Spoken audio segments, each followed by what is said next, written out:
বন্ধুরা, আপনাদের সাথে যে নাটকটি এখন রিভিউ করব, নাটকটির নাম হচ্ছে সুখনির। এটি একটি চমৎকার নাটক। চমৎকার নাটক কেন বললাম, এই নাটকে অনেক কিছু শেখার আছে। আপনাদের প্রত্যেকের উচিত এই নাটকটি দেখার, এবং এই নাটকটি কেন আপনারা দেখবেন, এবং এই নাটকের আমি রেটিং যদি করে আউট অফ 10-এর মধ্যে আমি 8 দিব। কেন 8 দিলাম, রিজনগুলো কি, সে পয়েন্টগুলোতে আসবো। এবং প্রথমে আপনাদেরকে জানিয়ে রাখি, এই নাটকের যে চমৎকার দুটি ক্যারেক্টার, একটি হচ্ছে তাওসিফ মাহবুব, আরেকটি হচ্ছে সাদিয়া আইমান। আপনারা জানেন বর্তমান সময়ে অন্যতম দুটি ক্যারেক্টার। সাদিয়া আইমান চমৎকার মিষ্টি একটি মেয়ে, এবং তার অভিনয় অত্যন্ত সুন্দর, এবং তার সাথে সবাই বলে যে তটিনীর একটি কম্পিটিশন। আসলে দুজনই চমৎকার অভিনয় করে। আর তাওসিফ মাহবুবের কথা কি বলবো, এক কথা অসাধারণ। বন্ধুরা, এখন যদি নাটকের রিভিউতে আসি, আরেকটি ক্যারেক্টারের কথা বলবো, শহীদুজ্জামান সেলিম আছে, যে ক্যারেক্টারটা কিনা এই নাটকে কিন্তু গভীরভাবে কিন্তু একটি তত্ত্ব বহন করে।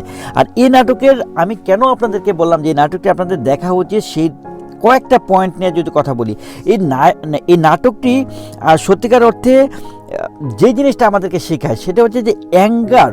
এই আমাদের জীবনের মেন শত্রু হচ্ছে আমাদের অ্যাঙ্গার। আমরা যে ক্রোধ যে আমাদের চলে আসে, রাগ যে চলে আসে, এবং এই রাগ এবং ক্রোধ থেকে যে আমরা ভয়াবহ যে দুর্ঘটনা ঘটিয়ে ফেলি এবং খারাপ কিছু ঘটিয়ে ফেলি, সেটার কিন্তু আসলে প্রমাণ কিন্তু এই নাটকটিতে দেয়। অ্যাঙ্গারের টাকে যদি আমরা কন্ট্রোল করতে পারি, তাহলে কিন্তু আমরা অনেক প্রবলেম থেকে কিন্তু বেঁচে যায় এবং জীবন কিন্তু সুন্দর হয়ে যায়। 2 নম্বর পয়েন্ট যেটি হচ্ছে, সেটা হচ্ছে যে আমাদের জীবনে যদি ফরগিভনেস মানে ক্ষমা করার যে শক্তিটা, সেটা যদি থাকে, তাহলে কিন্তু আমাদের জীবনটা অনেক সুন্দর হয়। এবং ফরগিভনেসটা হচ্ছে একটি বিশাল একটি কোয়ালিটি আমাদের জীবনের। এই নাটকে কিন্তু এই জিনিসটা আসলে তুলে ধরে, যে কারণে ফরগিভনেস না করার কারণে যে জীবনের যে একটি ভয়াবহ একটি সিচুয়েশন ফেস করতে হয়, সেটা আমরা এখানে দেখতে পারি। আরেকটি হচ্ছে যে ফ্যামিলি বন্ডিং।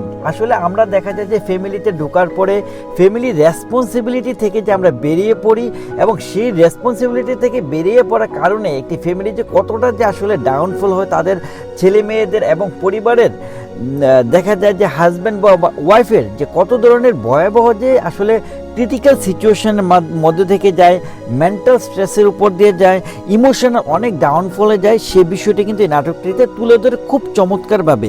এবং আরেকটি বিষয়, যে সময় যখন একবার আপনার হাত থেকে চলে যায়, সেটিকে আবার আপনি যদি ওই সময়ে ব্যাক পেতে যান, ওই সময়টাকে আপনি কখনো ব্যাক পাবেন না। যেটা হয় যে সময় চলে গেলে কি হয়, সময়ের ওই যে ব্যাপারটা, ওই যে সময়ের যে রসটা, সেই রসটা কিন্তু ভবিষ্যতে গিয়ে কিন্তু আপনি আর পাবেন না। সময়ের সাথে সাথে কিন্তু আপনার দায়িত্বটা গ্রহণ করে কিন্তু জীবনের কাজে লাগাতে হবে। এই বিষয়টিও কিন্তু এই নাটকটিতে প্রকাশ পায়। বন্ধুরা, আরেকটা ব্যাপার বলতে হবে, এই নাটকটি যে কোনো একটি নাটক আপনার যখন দেখা শুরু করেন, আপনারা নর্মালি আমি জানি যে অ্যাক্টর অ্যাক্ট্রেস এদের দিকে প্রায়োরিটি দেন। তারপর আমি বলবো যে কিনা স্ক্রিপ্ট রাইটার, সে যদি ডিরেক্টর হয়, নাটকের কোয়ালিটি ভালো হয় বলে আমি মনে করি। কারণ একজন রাইটার যখন একটি কিছু লিখে, সে কিন্তু এই ক্যারেক্টারগুলো চিন্তা করে, এবং সে যখন ডিরেকশন দেয়, সে কিন্তু ভাবটা কিন্তু ফুটিয়ে তুলতে পারে।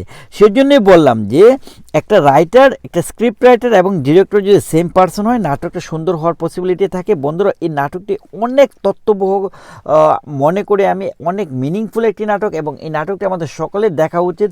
আমাদের ফ্যামিলি বন্ডিংটাকে স্ট্রং করার জন্য, আমাদের অনেক কোয়ালিটি, যার মধ্যে যেটা বললাম অ্যাঙ্গার, ফরগিভনেস, টাইমের ভ্যালু যেটা বোঝা, এবং ফ্যামিলি বন্ডিংটাকে বিল্ড আপ করা, এই বিষয়গুলোর জন্য। বন্ধুরা, এই নাটকে 3টা ক্যারেক্টারের কথা বলতে হবে, তাওসিফ, সাদিয়া এবং শহীদুজ্জামান সেলিম। এবং আমাদের এই নাটকের যে রূপকার এবং পরিচালক সাজ্জাদ হোসেন বাপ্পি ভাইকে অসংখ্য ধন্যবাদ এই সুন্দর একটি নাটকের জন্য। আমি আর বিশেষ কিছু নাটকের বলবো না, তাহলে নাটকের যে মূল যে ভাবটা আপনারা দেখা যাবে যে ইন্টারেস্ট হারিয়ে ফেলতে পারেন। অবশ্যই নাটকটি দেখবেন, নাটকটি আপনাদের চমৎকার লাগবে, আমি এটি আপনাদেরকে বলতে পারি। Thank you so much.